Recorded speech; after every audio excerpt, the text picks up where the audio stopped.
The chamber flickers with the breath of beeswax candles, their golden flames bending against the carved oak walls like spirits of the night.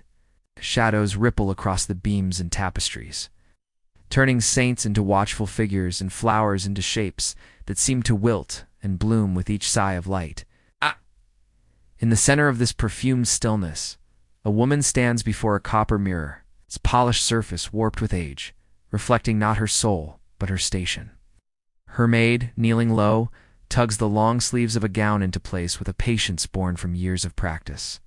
The silk whispers as it slides, the sound delicate as the wing beat of a moth, while the fabric gathers upon her skin like water drawn into a vessel. The gown is heavy, so heavy, she feels its weight press down through her shoulders into her very bones. Ermine fur edges the hem, white as winter snow, its tiny black tip-tails dotting the border like a constellation of night stars against frost. The stitches, nearly invisible, glimmer where they catch the candlelight, shimmering like dawn breaking across a lake. Every seam was pulled tight by fingers she will never see women bent over looms in Flanders. Hands rubbed raw by thread, nameless seamstresses who stitched both splendor and silence into the garment. Outside, bells toll from the cloister.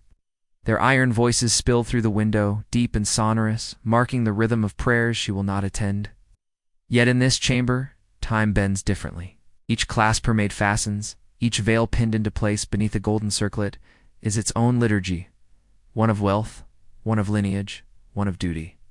These garments are not mere adornment. They are scripture, written in fabric, teaching all who look upon her of her father's fortune, her husband's power, her house's endurance. Upon her throat rests a necklace of pearls, cool as river stones. They press against her skin with a chill that makes her shiver, though the chamber is warm. Each bead has traveled farther than she ever will, carried across oceans in the mouths of traders, exchanged for spices, blood, and silver. She thinks of the women in distant shores who first harvested them, diving into waters where breath was life's only coin. That labor, too, hangs around her neck, though no one will ever speak of it. She raises her gaze to the mirror. The woman who stares back is no longer her own. The jeweled circlet pins her in place. The veil softens her features into anonymity. The pearls claim her throat as though they own her breath. She sees not flesh, but emblem, not self, but symbol. In the reflection, she is reduced to a language others read. Wealth, alliance, the future womb of heirs. Behind her, the maid adjusts the folds of silk, careful to leave no crease, as though the fabric's perfection must deny the imperfections of the soul it covers. For a moment, her lips part. Beneath the jeweled veil, her breath trembles, caught between obedience and a desire unnamed. She imagines pulling free the clasp, unpinning the veil, stepping barefoot beyond the oak door into the open air where bells are not ritual but sound, where wind does not tug silk but loosens hair. Yet the gown presses down, the pearls weigh heavy, and the chamber seals her fate like a shrine around its relic. Still in that breath she holds the possibility of freedom unguarded, unseen, in her own. It lingers, fragile as candle smoke, before dissolving back into silence. The bells outside fade. Within, the ritual continues, and the noblewoman bows her head, vanishing once more into the fabric of expectation. The feast has begun, and the hall itself seems to breathe with firelight.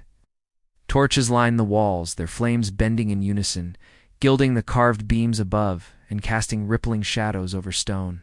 Smoke from the great hearth rises with the scent of charred meat.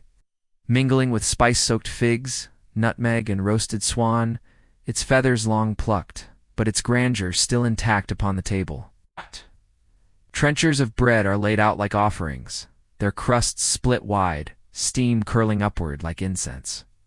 Goblets brimming with wine catch the glow of the torches, jeweled reds and golds trembling in their cups as hands lift them in ritual toasts. Yet it is not the feast that commands the hall, but the women. Draped in gowns dyed deep with woad and madder, their garments blaze with hues that the poor may only imagine in dreams. Sleeves fall like rivers of silk as they reach for cups. Every movement choreographed by custom, every gesture heavy with meaning. Jewels gleam at their throats and wrists, stones whose colors speak louder than voices merled for inheritance, sapphire for loyalty, pearl for dowry, yet unclaimed. Their veils ripple when they turn their heads, pale banners that conceal and reveal in the same moment, as if their very silence has been woven into the cloth. The music of minstrels spills into the space, the plucked strings of harps mingling with the laughter of men.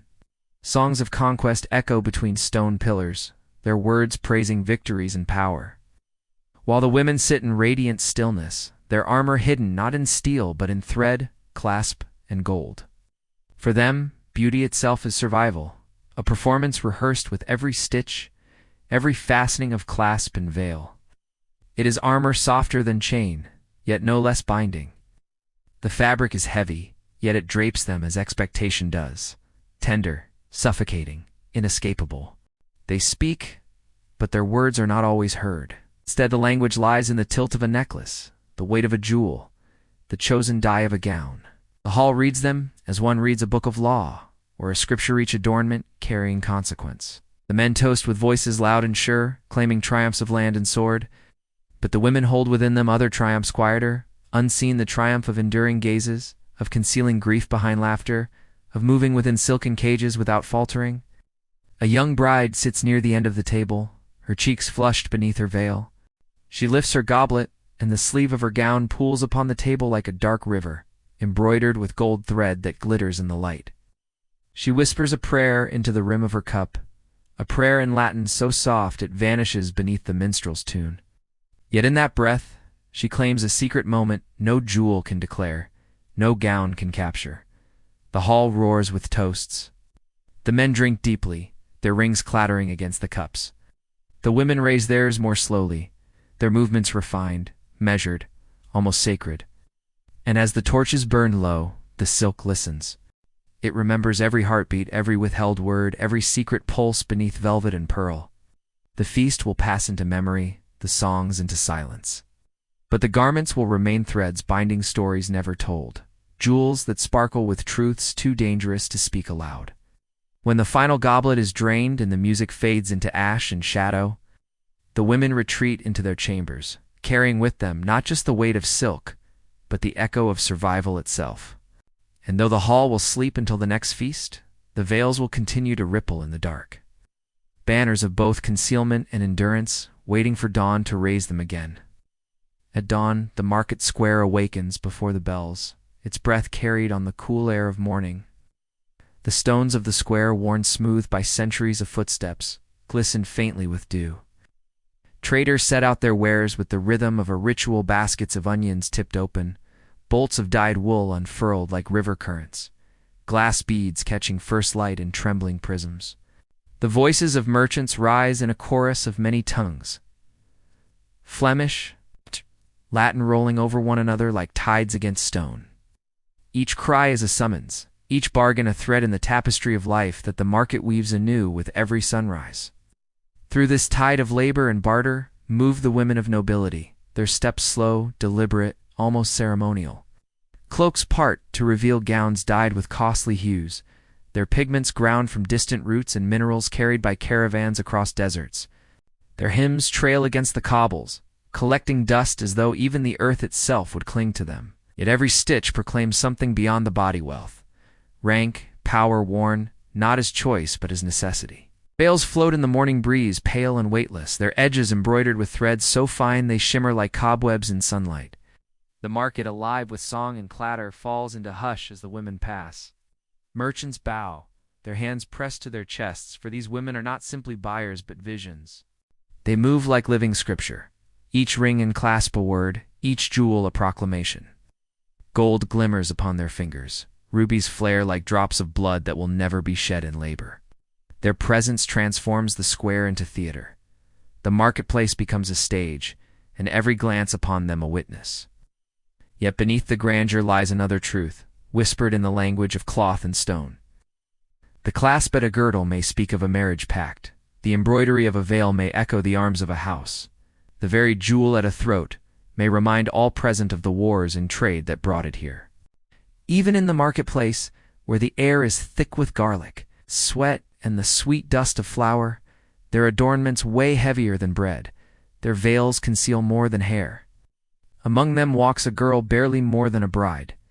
Her eyes, though trained to gaze with composure, falter when they fall upon a humble basket of violets. She lingers just long enough to inhale the sharp sweetness of their scent. The violets, with their fragile purple heads, speak no language of alliance, no law of inheritance. They are simple, unrecorded, free. In that instant, the jewels upon her hand seem to fade. The veil becomes weightless, and she is no emblem but a heart, unarmored. Longing for beauty that does not bind her, the merchant notices, lowering his gaze, saying nothing. The crowd flows on, parting as if her moment of stillness were a ripple in the tide. But in her memory, the violet's scent lingers. It clings more fiercely than pearls, more truthfully than rubies. And though she turns again to walk as ritual demands, the hidden pulse of freedom walks with her, beneath silk, beneath chain, beneath every whispering gaze. By the time the bells toll above the square, the market is alive with full day. The women disappear back into their chambers, jewels flashing one last time before the doors close behind them.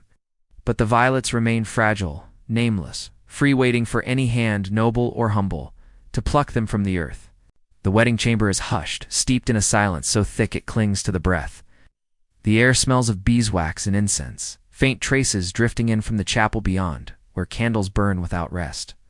The walls, painted with saints whose eyes never close, watch in eternal witness, their faces pale beneath halos of flaking gold.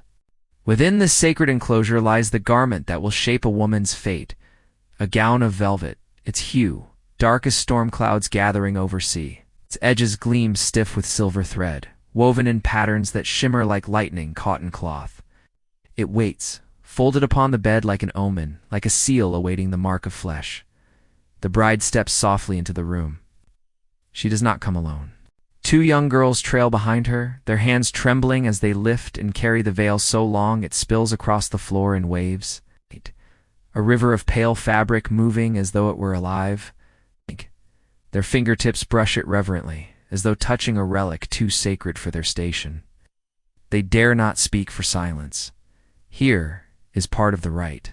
Only the low murmur of chants rises faintly through the heavy stone.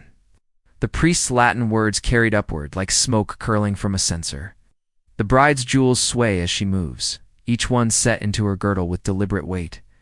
Sapphires the color of midnight, pearls cool as frost. Garnets glowing faintly red together, they bind her more surely than chains. They were chosen not for beauty, but for memory, each stone placed there by fathers, by brothers, as reminders of the hands that forged her path. They hang from her waist like anchors, pulling her back into the lineage she must uphold. She pauses before the bed. The gown seems almost to breathe, its folds swelling faintly with the air as though waiting to swallow her whole. She reaches out, and her fingers trace the velvet, finding it softer than her thoughts had allowed, yet heavier than she imagined, like a sea that will cover and claim her. The silver thread scratches faintly beneath her touch, sharp as a whispered command. When her maidens lift the veil and place it over her, the world dims. Shadows blur, light bends, and the chamber becomes distant, dreamlike. The saints upon the walls seem to fade, their silent gazes dissolving into the veil's pale haze. The voices outside retreat into muffled echoes, a language she can barely recognize. What remains is the sound of her own breath, louder than the bells that ring for union, louder than the chants that bind her body to vows.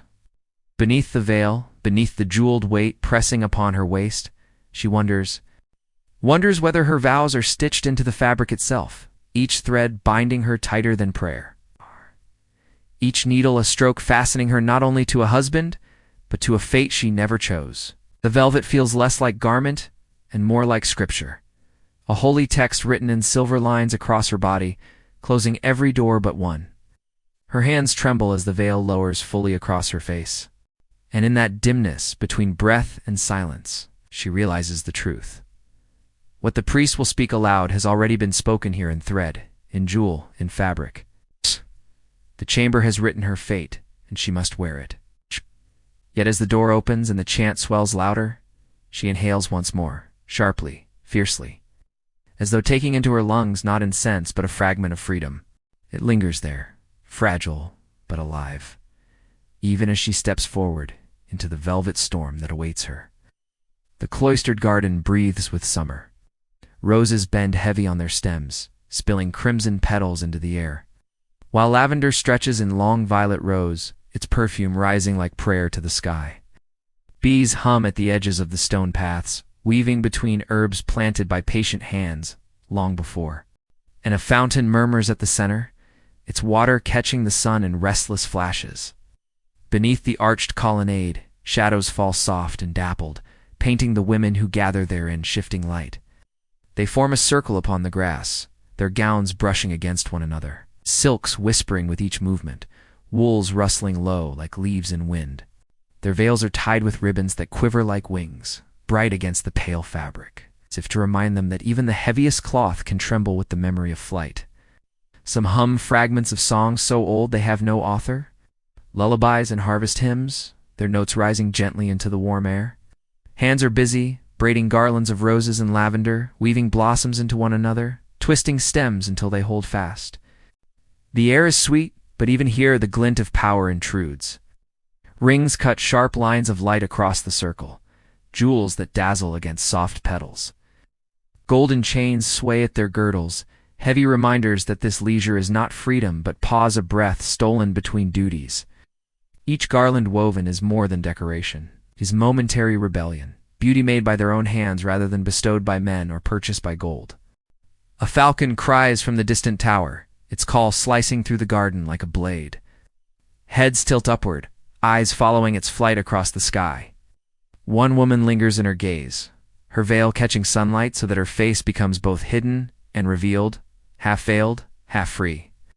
For a heartbeat, she is not daughter, nor wife, nor vessel of inheritance, but simply herself, unguarded in the golden air. She touches the flowers in her lap with a tenderness that no jewel could command, as if the petals know her more intimately than her own reflection in polished copper. Laughter drifts through the garden, bright as chimes, but there is fragility in it. Beneath every note lies the knowledge that seasons turn, blossoms wither, and joy like perfume dissolves into the air. Still, they laugh, perhaps because laughter is the only thing that belongs to them entirely in this moment. The garlands grow, twining like promises, though no promise is ever theirs to keep. The bell tolls from the cloister tower, deep and solemn, its voice carrying over the fountain's song. The women pause, hands falling still, the rhythm of their weaving broken. They rise slowly, obediently, leaving their work scattered on the grass. Garlands remain unfinished, petals loosening from stems, drifting downward like rain of crimson and violet. The ground becomes a tapestry of fallen beauty, temporary, fragile, unclaimed. As they step back into stone corridors, the garden exhales in silence. The unfinished wreaths are left behind, yet they linger as symbols. Joy seized, joy lost, joy never wholly theirs. The flowers will fade, their colors sinking back into earth. But the memory of laughter half-veiled, half free will endure, scattered like secrets that cannot be buried.